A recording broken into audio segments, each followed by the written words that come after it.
ननद। अंजलि की उम्र लगभग 30 साल हो चुकी थी। वो एक स्कूल में टीचर की जॉब करती थी। अंजलि के घर में उसकी माँ के अलावा उसका छोटा भाई और भाभी भी रहा करते थे। 30 साल की उम्र होने के बाद भी अंजलि की अब तक शादी नहीं हुई थी। इस बात को लेकर अंजलि की माँ रुक्मिणी देवी काफी परेशान रहा करती थी। माँ, मैं स्कूल जा रही हूँ, जरा मेरा टिफिन तो दे दीजिए। अब क्या पूरी जिंदगी मैं तुझे टिफिन बनाकर देती रहूंगी? अरे कुछ सोचा भी अपने बारे में या बस ऐसे ही? क्या माँ, सुबह सुबह फिर वही बातें लेकर बैठ गई। माँ गलत क्या कह रही है अंजलि दीदी?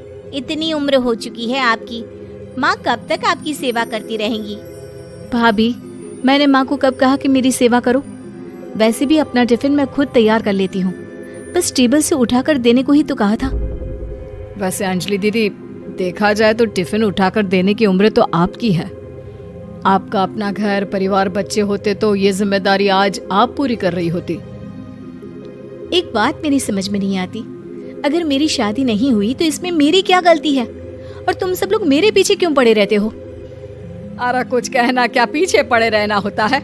अपने छोटे भाई को देख, तुझसे 3 साल छोटा है लेकिन 2 बच्चे खेल रहे हैं आंगन में। मुझे आप लोगों की कोई बात नहीं सुननी, जा रही हूँ मैं। और आप में से किसी को मेरा कोई काम करने की जरूरत नहीं है, मैं खुद संभाल लूंगी। इतना कहकर अंजलि वहां से चली जाती है। शाम को जब अंजलि अपने स्कूल से लौटकर घर वापस आती है तो उसने देखा कि पड़ोस वाली निर्मला चाची वहां पर बैठी हुई थी। क्या बात है अंजलि बिटिया, नौकरी करके वापस आ गई? जी चाची जी, कैसी हैं आप? मैं तो ठीक हूँ बेटा, तुम बताओ शादी के बारे में कुछ सोचा या नहीं? अरे रहने दीजिए ना, इससे तो शादी की बात करना ही बेकार है। कुछ भी कहो तो गुस्सा करती है, बात बात पर आंखें दिखाती है। माँ, आप ऐसा क्यों कह रही है? मैंने कब आप पर गुस्सा किया? अरे अंजलि बेटा, तुम्हारी माँ ठीक ही तो कहती है। 30 की होने आई हो, अब तुम्हें भी शादी वादी कर लेनी चाहिए। चाची जी, आप तो ऐसे कह रही हैं जैसे शादी करने से मैंने मना किया हो। रहने दीजिए निर्मला चाची, हमारी अंजलि दीदी को अभी तक उनकी पसंद का दूल्हा नहीं मिला ना, इसीलिए वो शादी नहीं कर रही। भाभी, ऐसी कोई बात नहीं है। अरे तो फिर क्या बात है? तुम्हारी माँ ने तुम्हारे लिए इतने रिश्ते ढूंढे लेकिन तुम्हें कोई पसंद ही नहीं आता। क्या है ना चाची जी, हमारी ननद रानी नौकरी जो करती है ऐसे ही थोड़ी ना किसी को पसंद कर लेंगी। अरे भाई, नौकरी का घमंड है तो बात अलग है, कोई और बात हो तो बताओ, कोई रास्ता निकाला जाए। नहीं नहीं चाची जी, कोई बात नहीं है, बस मुझे अभी तक अपनी पसंद का कोई मिला नहीं है। सुन लिया आपने, इस लड़की के तो पर निकल आए हैं और इतनी उम्र में अपनी पसंद का कोई मिलेगा भी नहीं इसे। माँ, आप मेरी शादी को लेकर हमेशा मुझे ताने क्यों मारती रहती हैं? अपनी माँ की बातें तो ताने लगती है। ताने हैं? बताओ, मैंने कुछ गलत कहा क्या?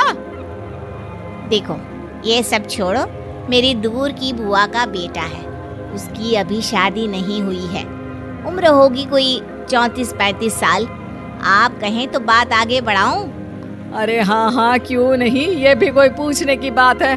अरे जल्दी से लड़के को यहाँ बुला लो। माँ, आप मुझसे पूछे बिना मेरी शादी की बात करने जा रही हैं और मेरी उम्र 30 भी पूरी नहीं हुई है। निर्मला चाची कह रही है कि वो लड़का 35 साल का है। अंजलि दीदी, आपको क्या लगता है इस उम्र में कोई फिल्म का हीरो आएगा आपके लिए? देखिए, अब पसंद और नापसंद की बात तो रहने दीजिए, पसंद करने की उम्र तो आपकी निकल चुकी। अब तो जो भी मिले उसी से शादी कर लीजिए, इसी में भलाई है। तेरी भाभी बिल्कुल ठीक कह रही है।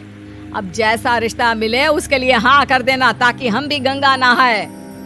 ठीक है, चलिए मैं उस लड़के को कहती हूँ, वो कल ही अंजलि को देखने आ जाएगा। अगले दिन निर्मला चाची के दूर का रिश्तेदार अंजलि को देखने उसके घर आता है। उसका नाम था अजय। अंजलि जी, तो आप नौकरी करती हैं, वो भी स्कूल में? जी हाँ, मैं स्कूल में टीचर हूँ। हमारी बेटी बहुत होशियार है। अरे पढ़ने लिखने में इतनी होशियार है, इसीलिए तो इसकी नौकरी लगी है स्कूल में। हाँ हाँ ठीक है आंटी जी, जरा मुझे भी तो बात करने दीजिए आपकी बेटी से। जी पूछिए ना, क्या पूछना चाहते हैं? अंजलि मैडम, ये तो बताइए कि आपने अभी तक शादी क्यों नहीं की? बस ऐसे ही, कहीं कोई रिश्ता पसंद नहीं आया इसलिए। लेकिन क्या मैं आपसे पूछ सकती हूँ कि आपने शादी क्यों नहीं की? अंजलि, क्या कर रही हो तुम? लड़कियों को इस तरह की बातें नहीं शोभा देती। रहने दीजिए आंटी जी, आपकी बेटी काफी पढ़ी लिखी है, मैं उनके सवाल का जवाब दे ही देता हूँ। वो क्या है ना, मुझे भी अभी तक अपनी पसंद की कोई लड़की नहीं मिली। अच्छा, कोई बात नहीं। वैसे आपकी तनख्वाह कितनी है? कितना कमा लेती है महीने का? जी यही कोई 25,000 महीने। बस 25,000? इतने से क्या होता है? इतने से तो आजकल घर भी नहीं चलता। आपके कहने का क्या मतलब है? अरे मैं तो ये सोच कर आया था कि नौकरी वाली लड़की है, आराम से 40,000 कमाती होगी। माफ कीजिएगा, आपका और मेरा रिश्ता नहीं हो सकता। जी कोई बात नहीं, मुझे भी आपके साथ शादी करने में कोई इंटरेस्ट नहीं है। अंजलि, किस तरह की बात कर रही हो? घर आए रिश्ते को ठुकरा रही हो तुम। दीदी, अब इस उम्र में आपको इतनी अकड़ नहीं दिखानी चाहिए। अच्छा खासा रिश्ता हाथ से निकल गया, कहीं ऐसा ना हो कि जिंदगी भर कुंवारी ही रह जाओ आप। कुछ दिन और ऐसे ही निकल जाते हैं और अंजलि की शादी कभी नहीं होती। अंजलि के परिवार वाले बिंदास उसे ताने मारते रहते हैं, लेकिन अंजलि एक बड़ी नौकरी की तैयारी करती है और उसमें सिलेक्ट होने के बाद अंजलि को एक बहुत बड़ी नौकरी मिल जाती है। अब तो दीदी के नखरे और भी ज्यादा बढ़ जाएंगे भाई। अब तो इतनी बड़ी नौकरी जो लगी है, अब इनकी शादी होने से रही। माँ, मुझे नौकरी के लिए दूसरे शहर जाना पड़ेगा। आप जानती हैं ये बहुत बड़ी जॉब है और इसमें पैसे भी बहुत ज्यादा मिलेंगे। अच्छा, कितने पैसे मिलेंगे बेटा? माँ, मुझे हर महीने 90,000 सैलरी मिलेगी। क्या? अरे वाह वाह, ये तो बहुत अच्छी बात है। लेकिन फायदा क्या? कितने भी पैसे मिले, शादी तो हुई नहीं ना तुम्हारी। अंजलि नौकरी करने के लिए दूसरे शहर में चली जाती है और जब कुछ महीनों के बाद वो वापस घर आती है तो उसे अपने पति के साथ देखकर उसके घर वाले हैरान रह जाते हैं। अरे अंजलि, तूने शादी कर ली और हमें बताया तक नहीं। और दामाद जी करते क्या हैं? इतनी बड़ी कार है उनकी।